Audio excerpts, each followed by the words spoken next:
Il est environ 16h45 de New York, un peu moins de 23h à Paris. Dominique Strauss-Kahn se trouve à l'aéroport international JFK de New York.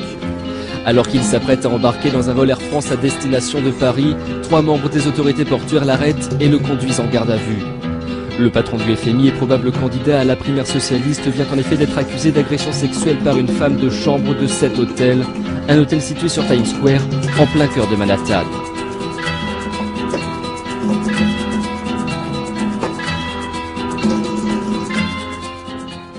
On ne peut pas répondre à la question comme ça parce que le problème, c'est qu'il y a aujourd'hui un clash à l'intérieur de la classe dirigeante mondiale entre des intérêts contradictoires.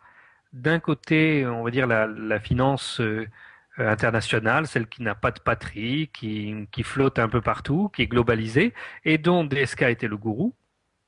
Et de l'autre côté, le complexe militaro-industriel des États-Unis et d'Israël, qui lui a besoin d'un État, enfin de 2 États même, pour assurer sa puissance.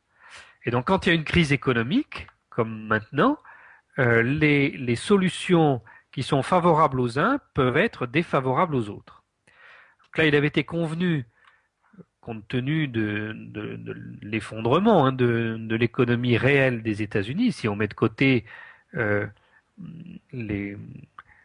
les sources un peu artificielles de revenus des États-Unis, vous savez que les principales sources de revenus, c'est la spéculation, et après, ce sont les droits d'auteur, les brevets, toutes ces choses-là, donc des choses tout à fait immatérielles. Si vous mettez ça de côté, il ne reste plus grand-chose comme économie productive aux États-Unis. Donc, c'est ce qui explique la faiblesse de leur monnaie et le fait qu'aujourd'hui, ils soient obligés d'imprimer environ 6 fois plus de créer 6 fois plus de monnaie qu'ils ne créent de richesse. Donc, cette situation est très préjudiciable aux pays qui acceptent du dollar, puisqu'en fait, ils payent le train de vie des États-Unis chaque fois qu'ils acceptent du dollar.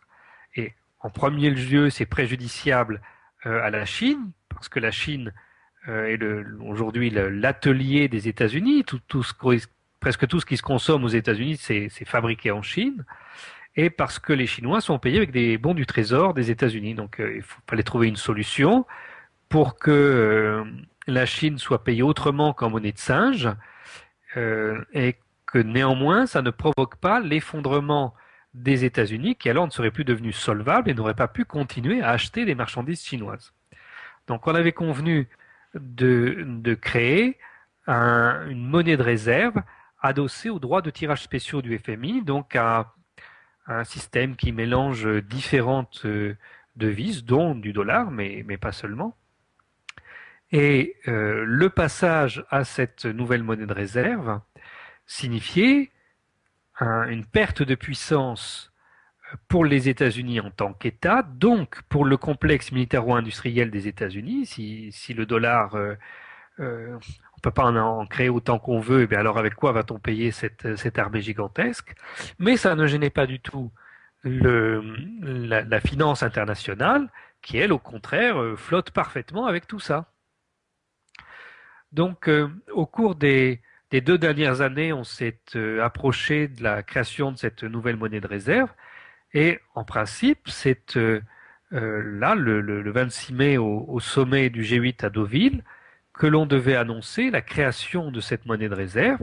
Alors, libre à chaque État d'y adhérer à son rythme.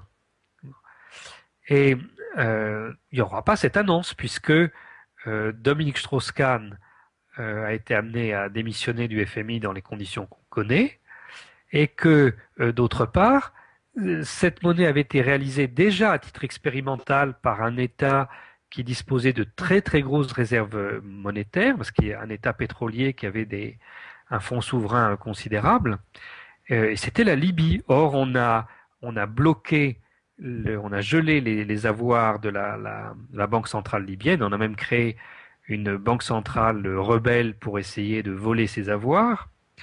Et donc, toute la construction qui avait été faite et qui devait aboutir au sommet de Deauville a été détruite en fait en quelques semaines, quelques jours même. Voilà.